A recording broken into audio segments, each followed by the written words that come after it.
అతల వితల సుతల తలతల రసాతల మహాతల పాతాల మన్నగాగల లోకములన్నింటినీ నాకు అనుసంధానతో గడగడలాడించే సృష్టికి ప్రతి సృష్టి చేసిన అపర బ్రహ్మ అయిన ఈ విశ్వామిత్రుడే రుంగమ అప్పుడు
అయినదాని యథవాచాల ప్రసంగము ప్రత్యక్షముననే స్వరణము పరోక్షమున నిందా పరిభాషణము నేను అపరబ్రహ్మనని అగ్నిమాతేజమునకు ధీడురాజని నిజముగానే వెరింగిన వాడివే అయినచో ఎండ కన్నెరిగని సుకుమార శరీర లతామ తల్లి గాన కళా విలాసిని నా ముద్దుల కూతురు ఎన్నడు రాని రాజుకు నీకు చిటికి ఒళ్ళు ఇంత పరిగెత్తుకుని వచ్చినందుకు వారిని ఆదాయం పొగరుచి కండ కావాలమ్మా పొగరచే మమ్మ కూడా గనింపక నాలుగులు పోయి బయలుదేరింది మా పెరిగియేరా అలాగైనా ఈ పక్షమును విపక్షాలుగా ఉండరాదు నాలుకలు పోయిందన్న నీ నాలుకని ఎప్పుడే వేయి చిలుకలు గావించగలనా ముందులో నీ ముఖము సూచన కొలది నా మనంబు నెయ్యి పోసిన అగ్గివలే మండుచున్నదుల తురుముల అంధ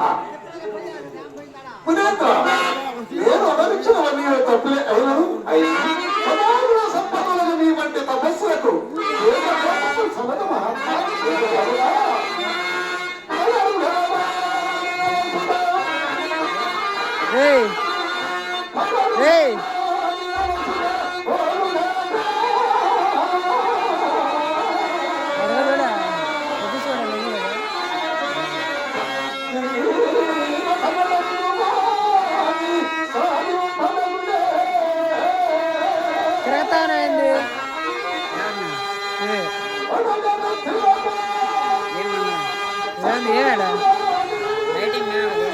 బాక్సులు పెరగన్నా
అవురా ఏమి లేని శాంత స్వభావము క్షమాగుణ శరముపై తన్ని దుర్భాషలాడిన రవంతయ్యను చెల్లింపుకున్నాడు పోని విరాగులమై తపస్సు చేసుకుని చున్నమాకి దీర్ఘకోపం వచ్చింది.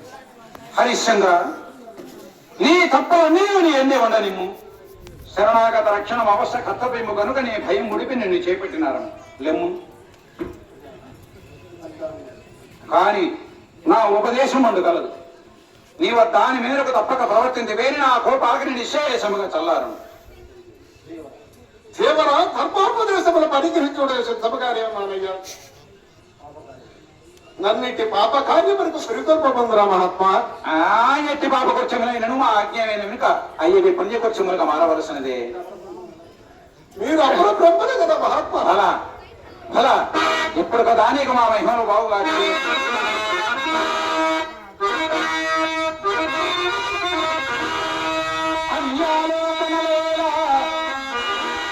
హరిశ్చంద్ర అన్యాలోకనలే